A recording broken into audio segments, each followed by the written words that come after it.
Yo, what's up mga kaputik? First day of school, pagtapos kumain ng mga bata, iatid ko muna sila sa school. Salamat sa Diyos dahil meron na akong high school student. On the way na Francisco Balagtas to Arellano High School. Aming estudyante.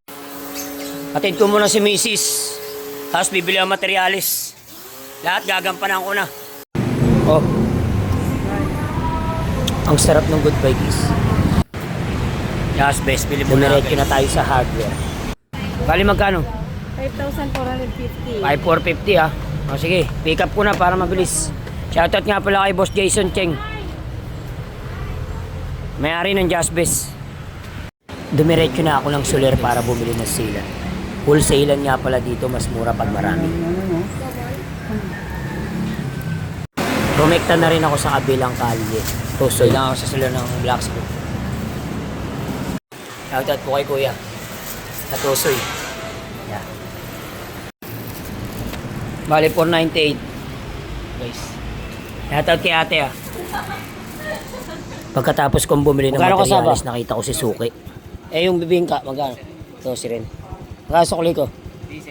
6. Kain muna tayo bibingka. Kaya kasaba. Eh, tropa oh. Suki natin yan eh. Walling kami ngayon. Andiyan na yung materialis, binili ko na. Abangan nyo kami, guys. Salamat sa suporta. Dahil dyan pinaubaya na sa akin ni Master Jeffrey ang pag-welding. Binakbakan ko kagad, guys.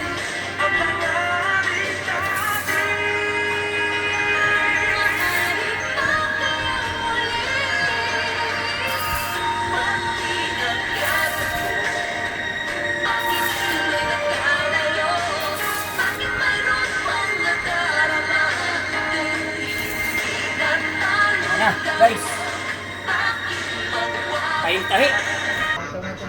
Break time, kain po tayo, guys. Ginatan.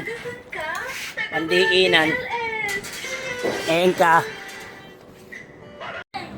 Ayan guys, may walling na to. Bukas, tirahin namin dito, walling. Saka dun. O, tapos na to. Sahig. Kasagdan. Ito yung may-ari, oh. Yan yung client namin, oh. Ayan, kami lang tao dito, gumagawa. Si Manny. Jeffrey. Si Manny. Si Manny, oh. Lagi naka-smile, eh. Ang gagawin namin bukas, may walling na yan. Ayan, bubong, tapos na rin. Okay, hanggang dito na lang tayo. Salamat sa inyo, guys. At dahil nasayang ko na naman 3 minuto ng buhay nyo, salamat sa panonood, mga kaputik.